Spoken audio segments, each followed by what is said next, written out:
دوستو ہماری زندگی ہمیشہ ویسی نہیں گزرتی جیسا ہم نے سوچا ہوتا ہے۔ ایک ایسی ہی کہانی میں آپ کو اس ویڈیو میں سنانے جا رہا ہوں۔ دو بچھڑے ہوئے لوگوں کی کہانی جن کی 50 سال پہلے شادی ہونے والی تھی۔ یہ کہانی پرینٹس ولسن اور جینس روڈ کی ہے۔ 1961 میں یہ دونوں امریکہ کی ریاست کیلیفورنیا میں رہتے تھے۔ یہ ایک کالج میں پڑھتے تھے جس کا نام آکسیڈنٹل کالج تھا۔ یہ دونوں ایک کلاس میں نہیں پڑھتے تھے۔ دراصل جینس پرینٹس سے 3 سال بڑی تھی اور اس کی سینئر تھی۔ پرینٹس نے جینس کو پہلی دفعہ کالج کے کیفیٹیریا میں دیکھا تھا۔ ان دونوں کے درمیان بات چیت شروع ہو گئی۔ جینس کیونکہ اس کی سینئر تھی تو اکثر کالج کے کاموں میں اس کی مدد کر دیا کرتی تھی۔ بہت جلدی ان دونوں کو لگنے لگا کہ یہ ایک دوسرے سے شادی کرنا چاہتے ہیں۔ دوستو یہ 1962 کی بات ہے۔ پرینٹس جینس کے پیرنٹ سے ملا۔ جینس کی ماں کو پرینٹس بہت پسند آیا، لیکن جینس کا باپ اس رشتے کے خلاف تھا۔ ادھر پرینٹس کے پیرنٹس کو ان کی شادی سے کوئی مسئلہ نہیں تھا، لیکن جینس کے باپ نے اس رشتے کی بہت مخالفت کی۔ لیکن دوستو ان دونوں کی منگنی ہو گئی۔ ان کی منگنی کی خبر باقاعدہ اخبار میں بھی چھپی تھی۔ سب کچھ ٹھیک ٹھاک چل رہا تھا۔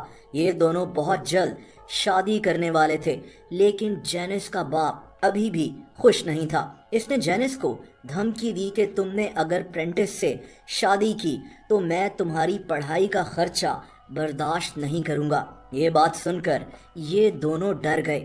پرینٹس چاہتا تھا کہ جینس آگے پڑھے اور اپنی ڈگری مکمل کرے، لیکن جینس کی باپ کی سپورٹ کے بغیر یہ ممکن نہیں ہونا تھا۔ پرینٹس خود بھی ابھی پڑھ رہا تھا اور اس کے لیے جینس کی پڑھائی کا خرچہ اٹھانا ناممکن تھا۔ جینس کی ماں ان کی شادی کرانا چاہتی تھی۔ اس نے قرضہ لینے کا بھی فیصلہ کر لیا کہ جینس کی تعلیم مکمل ہو جائے، لیکن ایسا بھی نہیں ہو سکا۔ دوستو ان دونوں نے شادی نہ کرنے کا فیصلہ کر لیا۔ یہ فیصلہ بہت زیادہ مشکل تھا، لیکن ان کے پاس کوئی اور آپشن نہیں تھا۔ ان کو لگا کہ یہ ان کی کہانی کا اینڈ ہے، لیکن ان کی کہانی ابھی باقی تھی۔ وقت گزرتا گیا اور ان دونوں کا رابطہ مکمل طور پر ختم ہو گیا۔ پرینٹس ہارورڈ لا اسکول سے گریجویٹ کر گیا اور ایک بہت مشہور ٹیکس کنسلٹنٹ بن گیا۔ ادھر جینس نے اپنا سوئمنگ پول کا بزنس شروع کر لیا، لیکن ایک بات دونوں میں کامن تھی اور وہ یہ کہ ان دونوں نے شادی نہیں کی۔ دوستو تقریباً 50 سال گزر گئے، لیکن جینس اور پرینٹس ابھی بھی اکیلے تھے۔ ان دونوں نے شادیاں ہی نہیں کی تھیں۔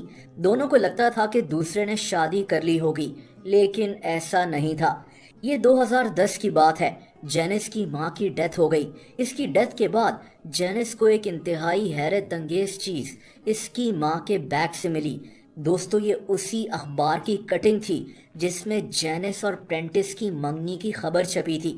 جینس کی ماں ان کی شادی ہوتے ہوئے دیکھنا چاہتی تھی اور اس نے اخبار کی یہ کٹنگ ابھی تک سنبھال کر رکھی ہوئی تھی۔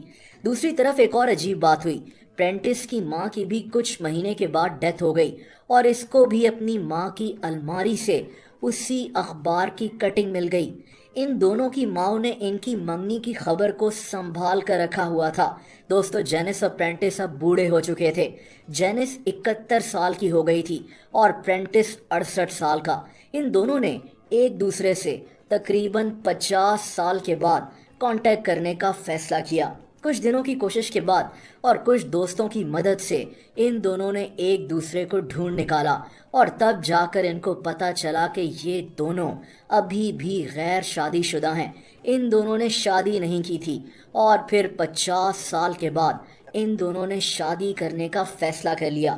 یہ خبر کافی مشہور ہوئی تھی۔ ان کی کہانی کافی انوکھی تھی جس نے دنیا کو حیران کر دیا تھا۔ یہ دونوں ابھی بھی زندہ ہیں اور اپنی باقی کی زندگی ایک ساتھ گزار رہے ہیں۔